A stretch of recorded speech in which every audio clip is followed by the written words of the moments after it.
time switch. In this video then we're going to be having a look at two time switches. That one that you see there, we've already discussed that in another video, and that one, just as a quick refresher, is Sangamo Weston S317.1.22. The other time switch that we're going to be looking at, we've also done a video on that, and that is Sangamo Control's Q346. Let's zoom out now and have a look at both of them at the same time, and let's compare the differences.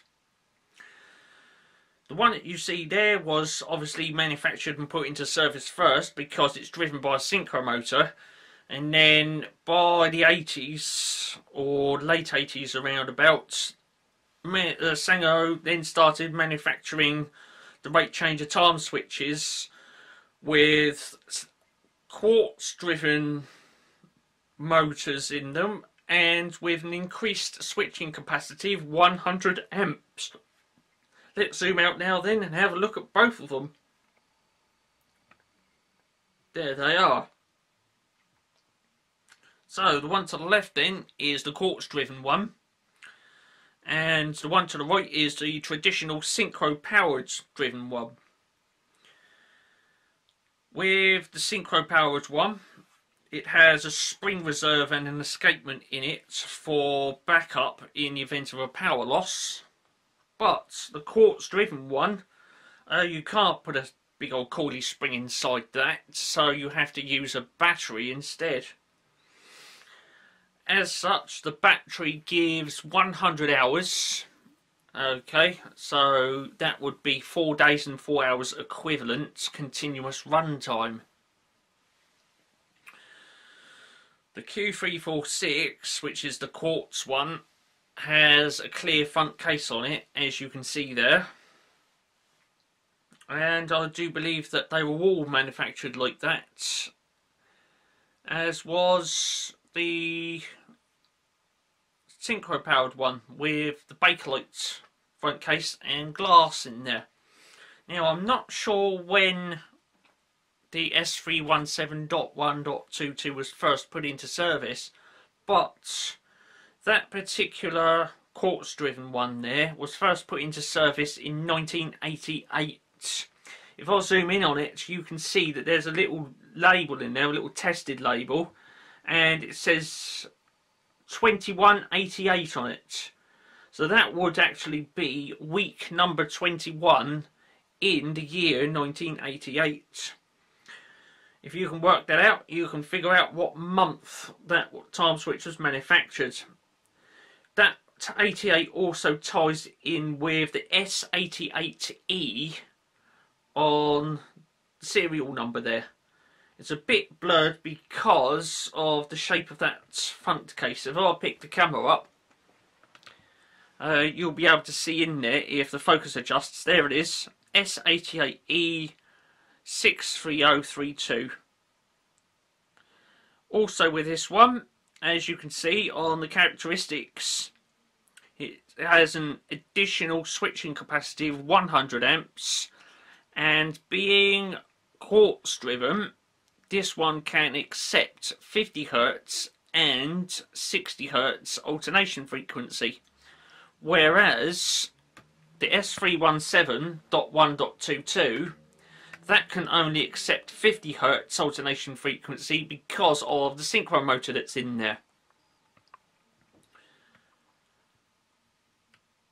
The annoying thing is with these time switches, when I received the quartz-driven rate changer, it was non-functional. The problem with the quartz-driven ones is when the battery gives up and decides not to recharge anymore, it draws so much current that it actually drains all of the available current from circuit board in there and the clock mechanism, and thus it stops. Should that happen in the middle of winter, you lose all of your heating and hot water, which is can be a little bit of a problem, because your storage heating won't turn on, your hot water won't turn on, or anything like that, and you won't get the cheap rate electricity. So if you were forced into relying on the fan heater for a little while, you have to take use of that fan heater at the top whack day rate. Whereas with the synchro-powered one, when I received that, despite it being much, much older, it was still fully functional. With the synchro-powered one, whenever they need service, it's just a case of opening it up, giving it a bit of a clean out in there, a small amount of lubrication, reassembling it, and it's ready to go once again. With the quartz-driven one, however, if it stops, it's a case of having to get a soldering iron in there and remove the battery, order a replacement part, put it in there, and then it functions once again. Upon repairing it, you'll probably get another 10 or 15 years out of it before the battery gives up again and you have to repeat the process over again. I'm not sure how many times you can solder and unsolder a circuit board, but I'd seem to think over time that would eventually give out, and then you end up with a Tom switch which is rendered totally useless by a series of batteries that have gone defective over the years.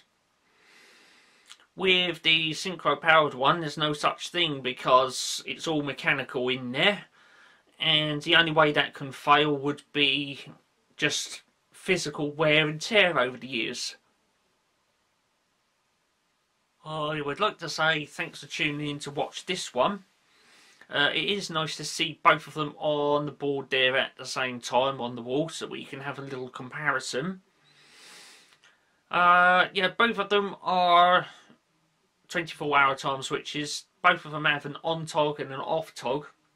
The operation of the S317.1.22 is a little unusual, and I can put a link in the video description so you can see the individual video on that and listen to me have a talk about what makes that time switch unique in reference to its operation.